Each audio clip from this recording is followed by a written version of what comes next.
tanto de qué hablar de la presencia de Dios. Quiero iniciar diciéndote que la presencia de Dios es lo que marca la diferencia, si se quiere decir así, en medio de nuestras vidas. Pasa algo interesante y es que cuando la gente entra en esa gloria, en esa presencia de Dios, es ahí donde ocurren los milagros, es ahí donde ocurren las liberaciones, es ahí donde ocurre lo sobrenatural, donde viene provisión. ¿Sabes que Dios reparte herencia en medio de la adoración, en medio de cuando la gloria del Señor se presenta en un lugar? Y es interesante porque esto le transmito mucho a la iglesia ya. Le digo, Dios se mueve en dos atmósferas, si se quiere decir así. La primera es en una atmósfera donde hay honra. ¿Ha escuchado usted la frase, Dios está en todos lados? ¿Sí ha escuchado eso? ¿Es que Dios está en todos lados? No, no es cierto. Dios no está en todos lados. Los ojos del Señor contemplan todo, pero el Señor no está donde hay pecado. De hecho, la palabra dice, Dios ama al pecador, pero no le gusta el pecado. Y quiero que entiendas claro esto, porque un lugar donde no se honra el nombre del Señor es un lugar donde la presencia de Dios no va a estar. Y son pequeños detalles que vamos a ver hoy, los que van a ir dándole ese peso al Señor. Yo le digo a la iglesia, hay dos atmósferas donde Dios se mueve. Uno es en una atmósfera de honra y el segundo es en una atmósfera donde hay fe. Dios necesita esos dos rieles, si se quiere decir así, aunque está de más decir que Dios necesita. Dios no necesita nada de nosotros, pero Él pide en su esencia esas dos cosas para poder manifestar su gloria en medio de nuestras vidas. Quiero decirte algo e ilustrarte con esta historia que me vino a la mente. Y es que cuando yo era niño tenía un juguete que era mi favorito. Ese juguete yo lo llevaba a todos lados. Ese juguete yo lo cargaba y a veces estaba sucio y mi mamá decía, venga, lo lavo. Y yo, no lo lave, déjemelo así.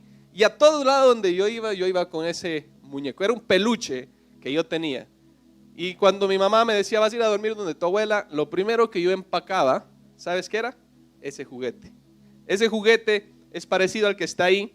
Y yo le puse un nombre a ese muñeco y era Oso.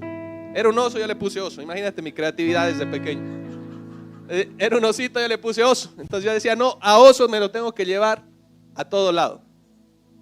Crecí y él ocupó un lugar especial en la habitación. Recuerdo que mi mamá arregló varias cosas y yo lo puse en un lugar. Y lo veía y me acordaba de cuando jugaba con él y todo. Entonces un día mi mamá dijo, voy a sacar, obviamente yo ya estaba terminando el colegio y mi mamá dijo, voy a sacar todos los juguetes y voy a regalarlos.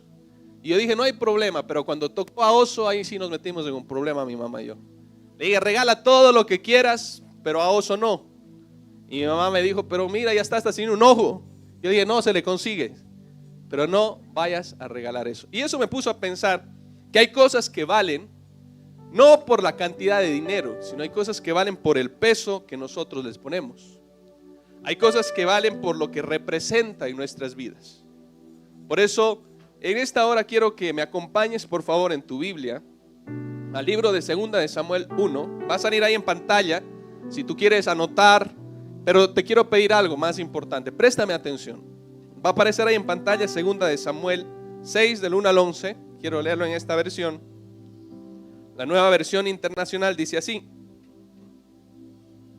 Una vez más, David reunió los 30 batallones de soldados escogidos de Israel y todo su ejército partió hacia Balá de Judá para trasladar, diga conmigo trasladar, otra vez, trasladar de allí el arca de Dios sobre la que se invoca su nombre, el nombre del Señor Todopoderoso que reina entre los querubines. Colocaron el arca de Dios en una carreta nueva y se la llevaron a la casa de Abinadab, que estaba situado en una colina. Usa y Ahío, ahí tiene un nombre para un hijo, Ahío, hijos de Abinadab, guiaban la carreta nueva que llevaba el arca de Dios. Ahío iba delante del arca, mientras David y todo el pueblo de Israel danzaban ante el Señor con gran entusiasmo y cantaban al son de arpas, liras, panderetas, sistros y címbalos. Al llegar a la parcela de Nacón, los bueyes tropezaron, pero Usa, recuerda los hijos de Abinadab, Usa extendió las manos y sostuvo el arca. Se iba a caer el arca de Dios.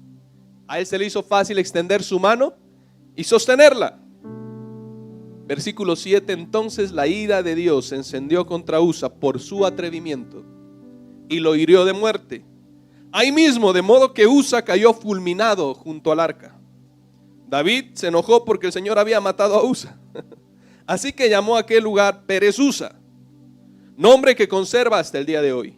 Aquel día David se sintió con mucho miedo del Señor y exclamó: es mejor que no me lleve el arca del Señor. Y como ya no quería llevarse el arca del Señor a la ciudad de David, ordenó que la trasladaran a la casa de Obed-edom, oriundo de Gad. Fue así como el arca del Señor permaneció 3 meses en la casa de Obed-edom en Gad, y el Señor lo bendijo a él y a toda su familia. Quiero explicarte un poquito cuál era el arca o qué simbolizaba el arca. El arca del pacto simbolizaba la presencia de Dios. Era una especie de urna que va a aparecerte aquí. Y era sobre el propiciatorio, sobre la tapa, estaban 2 querubines. Hay otra imagen, no sé si puedes bajarla por favor. Y es que cuando Israel estaba en el desierto, la presencia de Dios descendía, creo que es la siguiente, esa. La presencia de Dios descendía como fuego sobre la mitad de sus querubines. Cuando descendía la presencia de Dios, Israel gritaba, cantaba y se escuchaba un estruendo fuerte. De hecho, la Biblia menciona varias veces que cuando la presencia de Dios llegaba a un lugar, el arca llegaba a un lugar, el pueblo de Israel gritaba tanto que literal temblaba la tierra. Porque la presencia de Dios se manifestaba en ese objeto, en el arca. ¿Qué tenía el arca? El arca tenía el pan sin levadura, la vara de Aarón y las tablas de la ley. Pero más que eso, era un símbolo grande para el pueblo de Israel. Y quiero que entiendas y ponerte un poquito en el contexto de lo que quiero hablarte. Hay una imagen que tú no la vas a entender, sino te voy a ir explicando poco a poco. Y comprendas por qué David estaba trasladando el arca. Si dice que David estaba trasladando el arca, quiere decir que el arca no estaba donde debía estar. Y es interesante porque para esto necesitamos entender al profeta Elí. Elí era un sacerdote, perdón, si quieres sigue la imagen, ahí está, gracias. Elí era un sacerdote que tenía 2 hijos, Nadab y Abiú. Perdón, Omni y Finnes. Elí tenía 2 hijos que era Omni y Finnes. Y Omni y Finnes, dice la Biblia, que deshonraban a Dios con sus acciones. Te voy a contar un poquito lo que pasaba con ellos. Y es que ellos eran hijos descendientes de Aarón. Y ellos tenían que estar en la presencia de Dios, ministrar la presencia de Dios, ofrecer los sacrificios en ese lugar. Pero ¿sabes lo que hacía Omni y Finnes? Ellos dicen que menospreciaban las ofrendas de Dios. Es decir, el pueblo de Israel llevaba las ofrendas y ellos veían lo mejor, lo más bonito, lo más chévere y lo apartaban antes para ellos. A este pedazo de carne, como antes la ofrenda no era en sobre como usted lo trae, porque es muy difícil, ¿verdad?, traer una vaca en un sobre. Entonces, lo que hacían era, ellos veían los pedazos mejores y en lugar de darle la honra a Dios, ¿sabes lo que hacían? Dice que cogían lo mejor para ellos. No solo eso, Omni y Finnes tenían otro error, y es que dice que con las mujeres que cuidaban el arca, que iban al templo, se acostaban en el templo. Es decir, ellos no tenían ninguna reverencia hacia Dios. ¿Tú llevarías a tus hijas a esta iglesia? Yo creo que ninguno llevaría a una hija a una iglesia así. Imagínate una iglesia donde se deshonraba el nombre del Señor.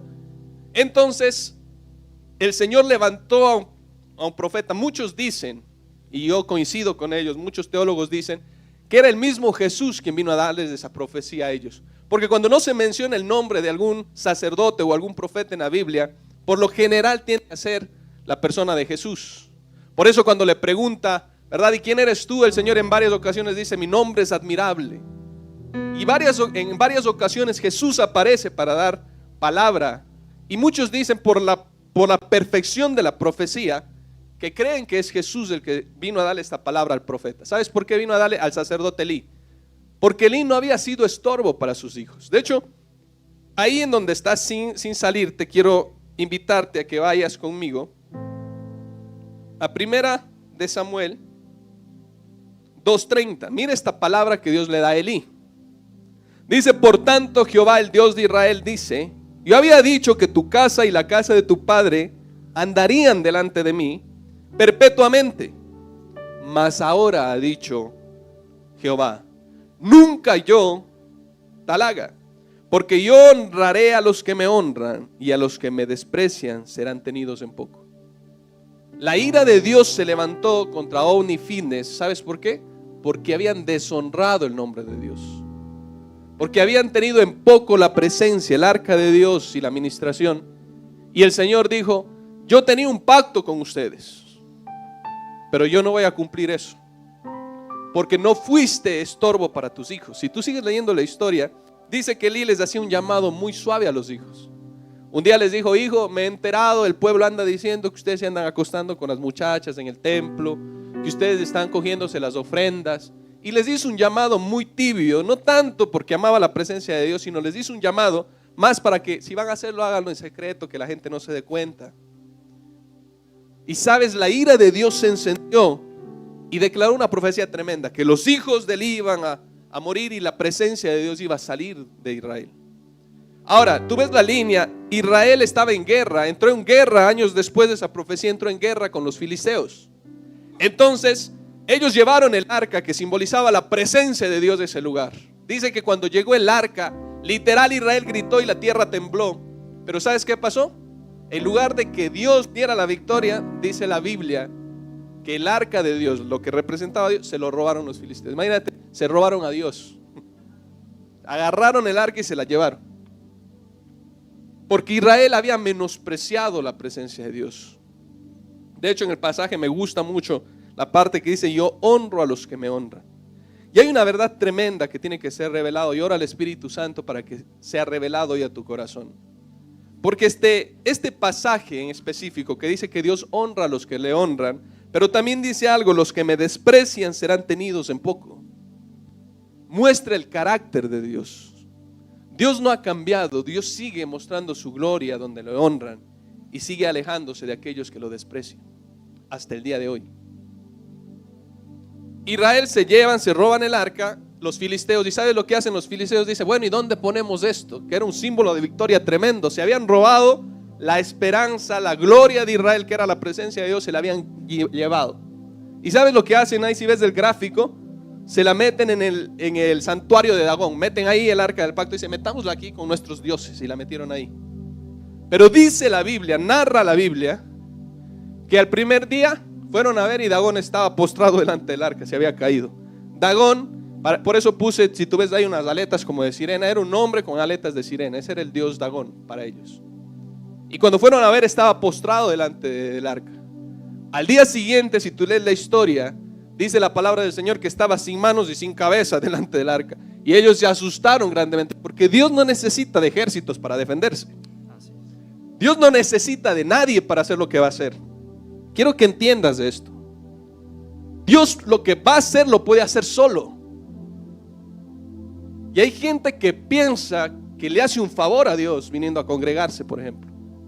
Hay gente que piensa que le hace un favor a Dios al cumplir los principios, y Dios no necesita de nosotros. Yo le digo a la iglesia: Dios puede hacer la obra con nosotros o sin nosotros. La obra va a hacerse, pero qué hermoso que sea con nosotros. Qué bello que Dios nos use para que su gloria se manifieste. Es más, te digo algo: cuando la presencia de Dios llega a un lugar, ni siquiera se necesita predicar. Hoy tuvieron una experiencia varias personas que llegaron a este lugar y decían: pastor, no sé por qué estamos llorando. Y yo le decía: tranquilo, en Bucaramanga pasa exactamente lo mismo. En Bucaramanga llega la gente a la iglesia y cuando está entrando dice: pastor, me sané, y nadie ha orado por ellos.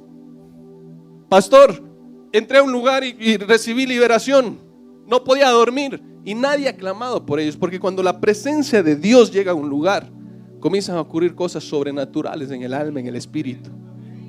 Y yo quiero que tú entiendas en esta hora que Dios no necesita de nadie para defenderse. Se roban el arca del pacto, y no solo eso. ¿Sabes lo que ocurre?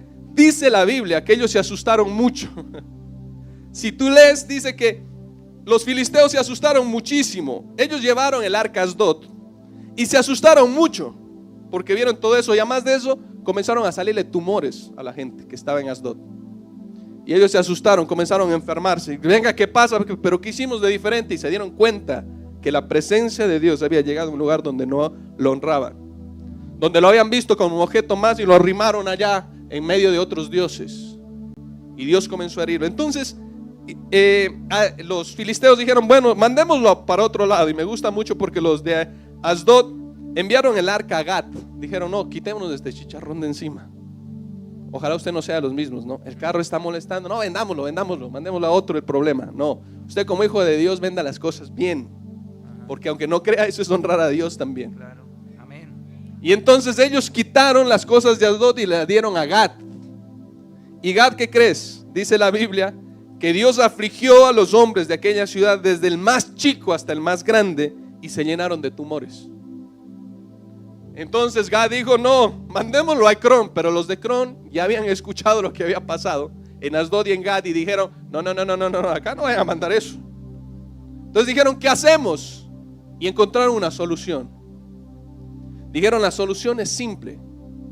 Entre los sabios, los brujos, los adivinos de ellos dijeron, hagan ratones de oro. Por eso tú ves abajo unos ratones, no sé si alcanzas a verlo, y hagan unas esferas como un tumor de oro, como pagando la ofensa, la afrenta que tuvimos contra el Dios de Israel, y junto con una carreta, móntenla en una carreta y mándenla con bueyes. Pero hagamos algo para ver si es Dios el Dios de Israel es el que nos está causando esta aflicción. Dijeron, busquen dos vacas que tengan terneros y sepárenlos. Ustedes los que tienen ganado saben. Yo le preguntaba esto a un hombre que tiene ganado y le decía, ¿por qué hicieron eso? Y decían, pastor, porque lo lógico es que cuando una vaca tiene su cría, lo que hace es que vuelve a la cría. Y ellos dijeron, enciérrelas. Y ellos encerraron el ganado. ¿Y sabes lo que pasó? Dice la Biblia que ellas se fueron y llegaron a un lugar. El lugar se llama Bet-Semes, que era el pueblo de Israel. Unos agricultores estaban ahí y de pronto vieron que llegó unas vacas con una carreta y la presencia de Dios ahí, y llegaron ratones de oro y tributos. Pero ellos cometieron un error también. ¿Sabes lo que hicieron? Fueron a curiosear. Fueron a ver y abrieron el arca. ¿Y sabes qué es lo que dice la Biblia? Que murieron en Bet-Semes. ¿Sabes cuántos murieron? Te quiero dar la cifra, que la tengo aquí. 50,070 hombres murieron en ese pueblo. ¿Sabes por qué? Por no honrar, por no tratar con honra la presencia de Dios. Lo que te estoy hablando es muy delicado, pero a veces se nos pasa mucho por alto. Porque hoy en día se ha perdido mucho la honra hacia Dios. Entonces ellos encontraron una solución. Como vieron todo esto, dijeron, mandémoslo a la casa que te mencioné. Mandémoslo a la casa de Abinadab. Y santificaron a Eleazar, su hijo. O sea, le dijeron, usted solo se va a encargar de cuidar el arca.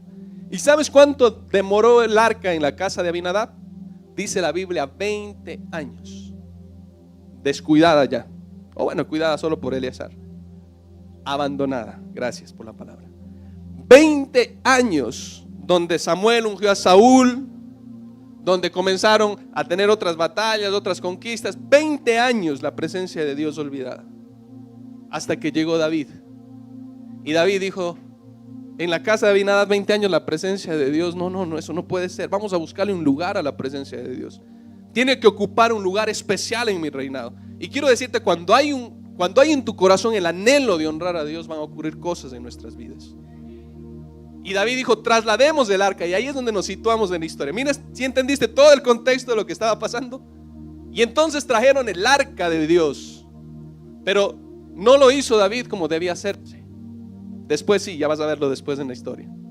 Porque cada ciertos pasos, creo que era 7, tenían que ofrecer un sacrificio si querían trasladar el arca de Dios.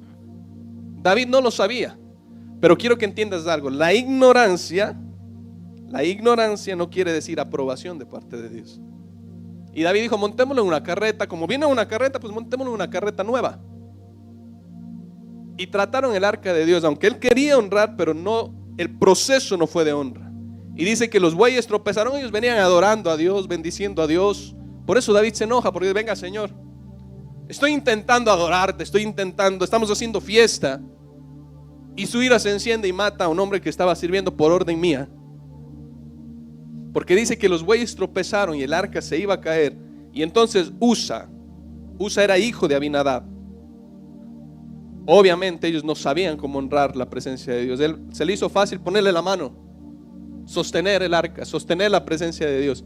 Y dice que por esa deshonra, por menospreciar, dice la Biblia, por su atrevimiento, dicen en el pasaje que leímos, por su atrevimiento, por no tratar la presencia de Dios con honra, ¿sabes lo que pasó?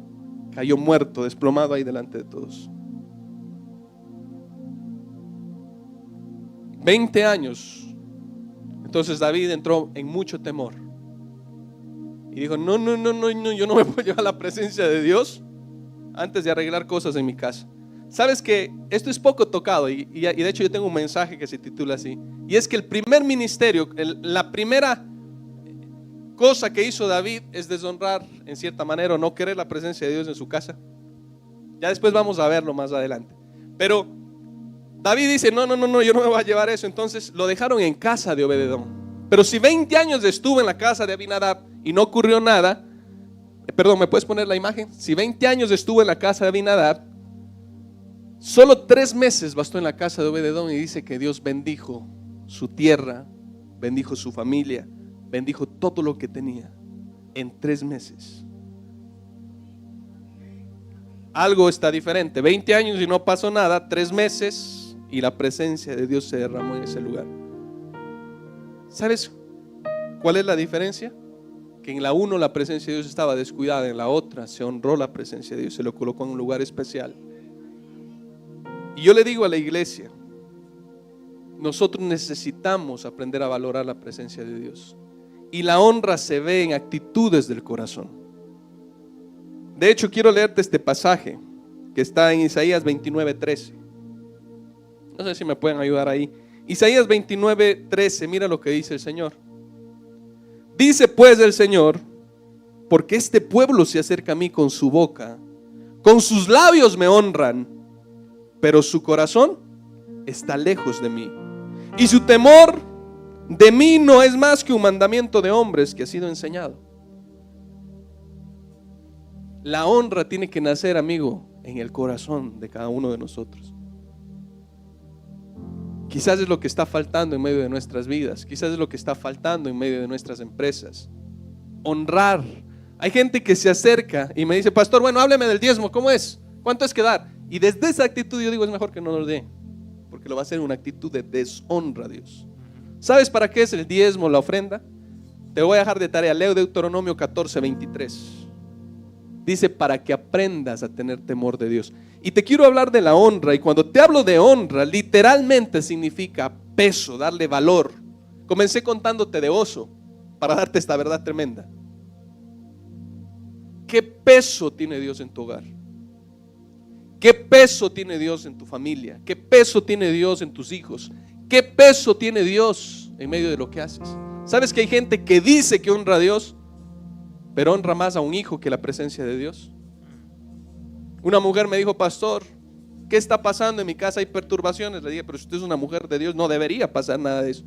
Y cuando fuimos a orar en su casa, el Señor me dijo, ¿sabes qué es lo que pasa? Ella deja que su hijo traiga a su novia a dormir aquí, tienen relaciones sexuales en el mismo lugar donde ella me adora, en la sala donde quiere que mi presencia esté aquí. En el siguiente cuarto están ellos deshonrándome. Y le dije, madre, ¿sabe por qué hay perturbación en tu casa? Pastor, pero aquí tenemos casa de fe, aquí oramos. Le dije, sencillo, ¿sabe por qué? Porque usted está honrando más a su hijo que la presencia de Dios.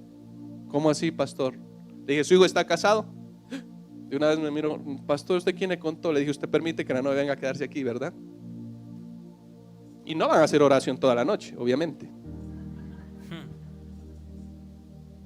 Pastor, pues si yo le digo algo, se me enoja, se me va. Dije, por eso, ¿qué peso tiene Dios en tu familia?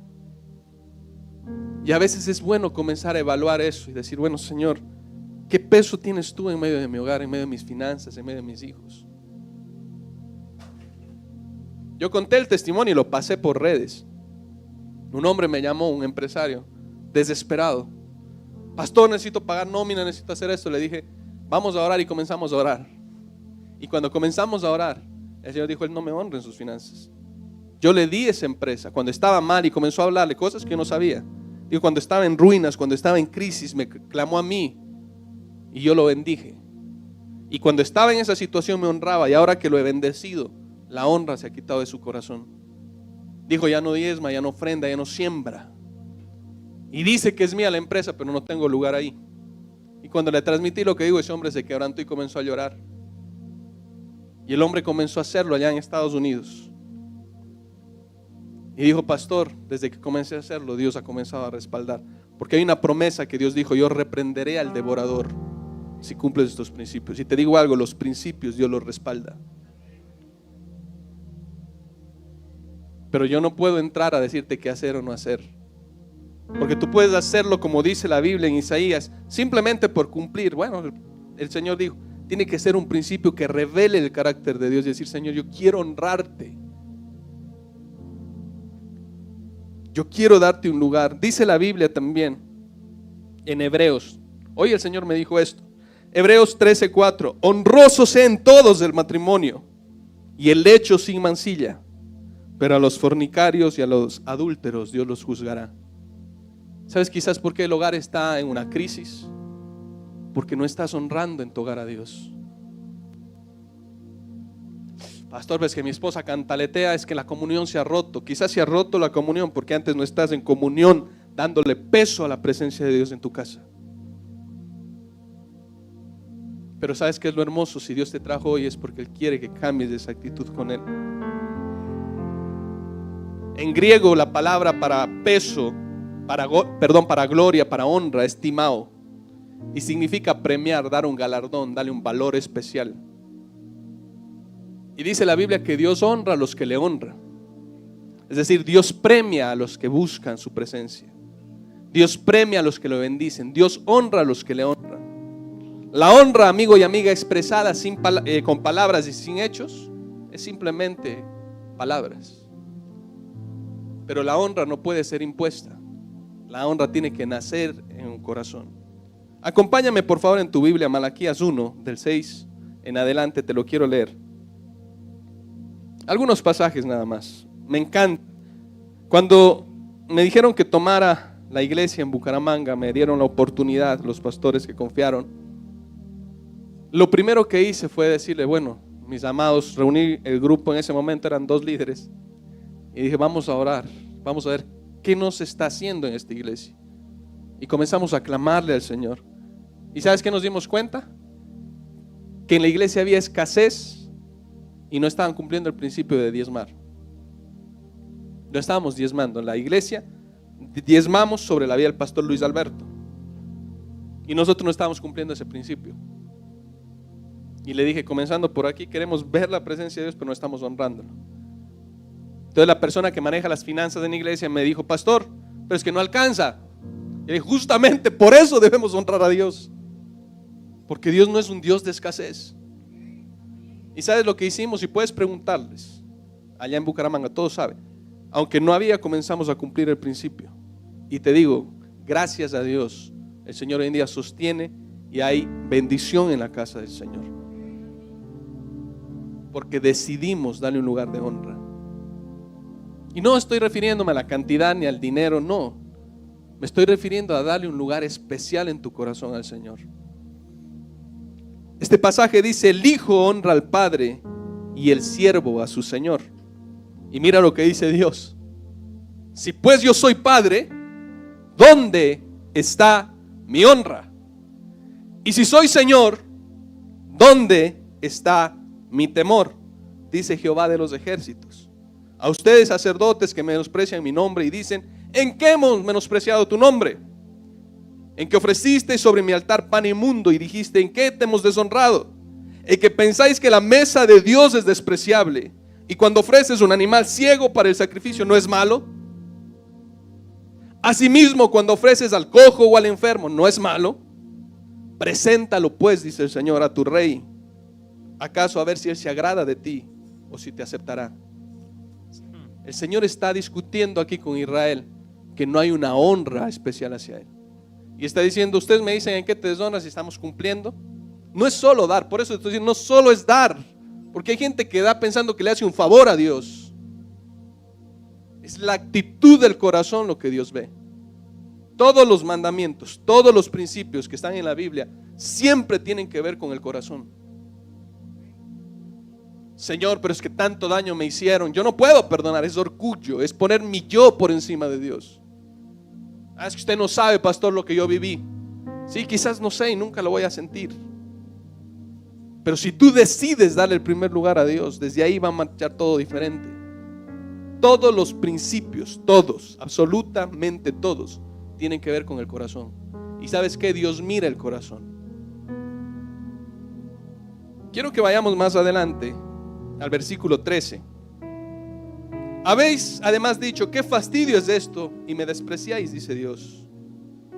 Mira lo que llevaban a ofrecerle a Dios. Y trajiste lo hurtado, lo cojo, lo enfermo, y me presentasteis ofrenda. ¿Aceptaré yo esto de vuestra mano?, dice el Señor. Maldito el que engaña. Tremenda la palabra. Y eso ya no es para nosotros, obviamente. Nosotros ya somos bendecidos en Jesús. Dice: maldito el que engaña, el que teniendo machos en su rebaño promete y sacrifica a Dios lo dañado. Dios no está reclamando lo mejor. ¿Sabes qué es lo que está reclamando Dios? Un lugar en el corazón de ellos. Que Dios no era lo primero.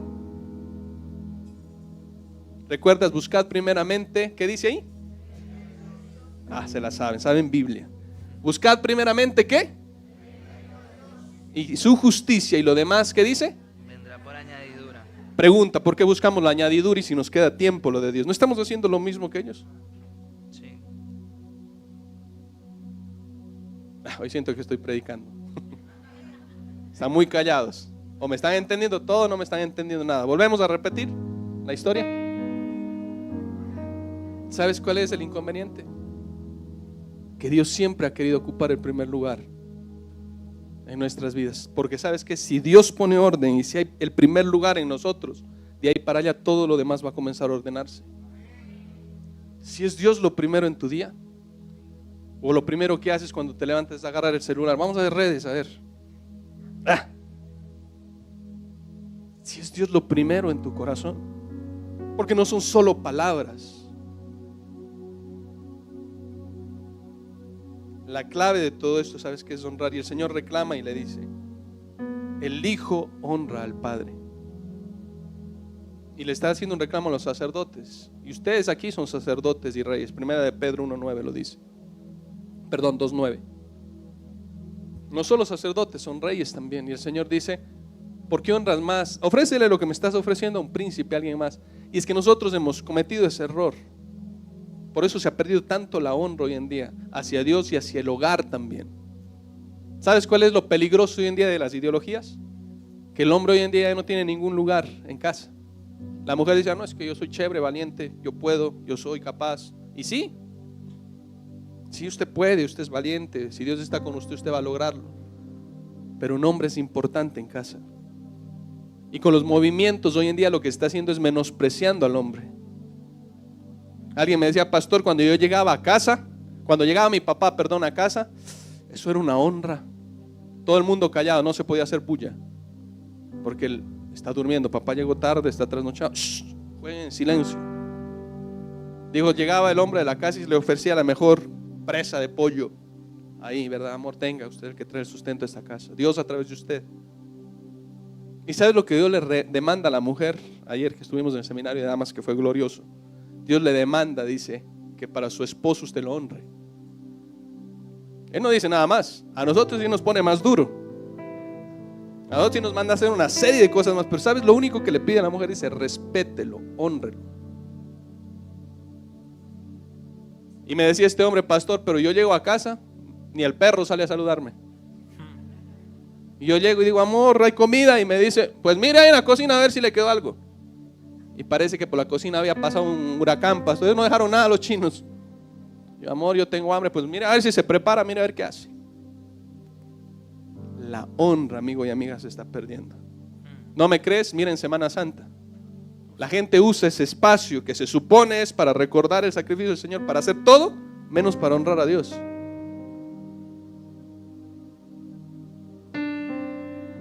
La honra, Dios reclama como Padre honra y como Señor reclama servicio. Dios como Padre merece nuestro honor y Dios como Señor merece nuestro respeto. Usted respeta a Dios, usted teme a Dios, porque Él dice: ¿dónde está mi respeto? Israel no respetaba a Dios. Hoy en día la iglesia no respeta a Dios. Eso pasa solo en otros lados, yo sé que aquí no. La gente llega al amén. Eso es respetar el nombre de Dios. Y no estoy diciendo que no se presenten inconvenientes. Pueden presentarse inconvenientes, pero siempre la gente no respeta a Dios. En medio de la adoración están chateando, en medio de la prédica están revisando cómo quedaría el partido. Eso no es respeto, amigo y amiga. Eso no es respetar el santo nombre de Dios. A veces respetamos más. Yo le decía a una persona, llegue tarde a su trabajo una semana, toda la semana, a ver qué le dice. Y a veces respetamos más a un hombre imperfecto. Y eso es lo que Dios le está reclamando al pueblo. Dice, ¿dónde está mi respeto?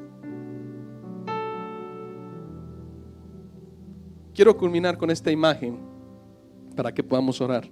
¿Sabes lo que hizo Obed-edom? Obed-edom, la historia que estamos contando. ¿Sabes qué hizo él?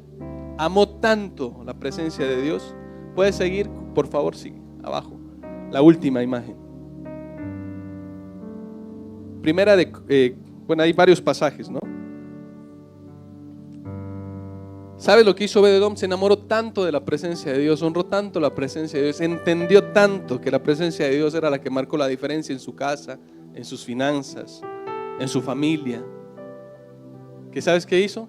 Se enamoró de Dios de una manera tan tenaz que se metió de músico. Ahí está. Tú puedes leer, ahí están los pasajes. Dice que Obed-edom quitaron el arca y ya lo pusieron en un santuario, en un lugar. Y Obed-edom dijo, yo no puedo estar lejos de la presencia de Dios. Y se metió a servir de músico. Me imagino, no sé qué tocaría, pero tú puedes buscarlo. Después dijo, no me basta solo con ser músico. Se metió de portero del arca. Dijo, yo cuido el arca, tranquilos. Hacía todo por estar cerca de la presencia de Dios. Se metió de ujier en el tabernáculo también. Ahí están los pasajes, puedes revisarlo más adelante. Y finalmente se puso a cuidar y a limpiar los utensilios. Porque cuando la presencia de Dios te impregna, entiendes que por Él ocurre todo. Yo le digo a la iglesia, si descuidamos eso, si nos olvidamos de eso, recoja y vámonos.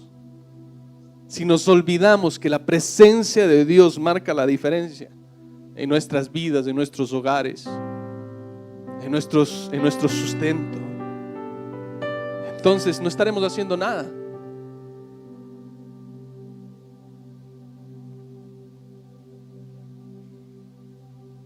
Me encanta la historia. Yo no me puse de acuerdo,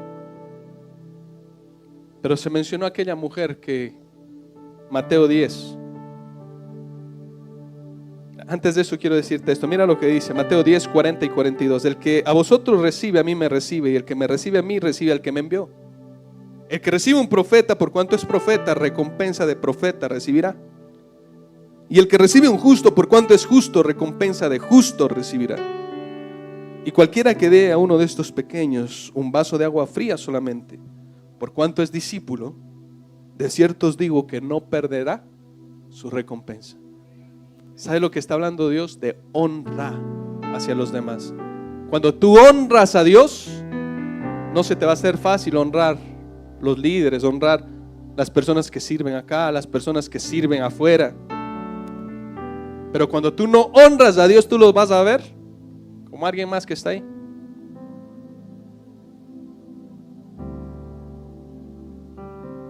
Es duro honrar a una autoridad, porque como somos imperfectos cometemos errores. Como somos imperfectos nos equivocamos. Pero cada vez que se equivocan trato de ver la presencia de Dios en ellos. Digo, Señor, yo quiero honrar porque eres tú en ellos. Esa fue la diferencia de David. David siempre honró a Saúl, aunque él estaba ya hasta endemoniado.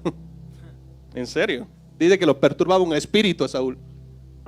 Y las palabras de David eran: nunca toque yo al ungido del Señor. Nunca haga yo tal cosa ante el ungido del Señor. ¿Sabes qué dice? Que cortó el borde de su manto y su espíritu se contristó. Y yo digo, no entendemos la honra, porque hay gente que despedaza pastores. Han llegado gente a mí a hablar, yo digo, no me hablen mal. Si usted ve que no está bien, que hay cosas que hacer, es mejor que se vaya, pero no hable mal. Porque Dios se encargará de pedirles cuentas a ellos. Pero por amor a Cristo no contamino mi corazón hacia ellos. Se ha perdido tanto la honra. Una persona llegó un día en moto Y cogió el casco y le dijo la persona, el ujier le dijo, venga, le recibo el casco. Y le tiró y dijo, recójalo de ahí. ¿Usted cree que eso es honra? Ni siquiera el respeto. ¿Cómo honras a los demás? El Señor dice en este pasaje, tienes que honrar a los que están por encima de ti y a los que están después de ti, debajo de ti, si se quiere decir así. Si honras a una persona en un restaurante, al mesero, así se equivoque, lo honras, lo tratas con respeto. Porque las pequeñas acciones van a demostrar si honras o no a Dios. Gracias por acompañarnos hoy. Suscríbete a nuestro canal para que veas más contenido de nuestra iglesia. Recuerda, somos la Gran Comisión Bogotá.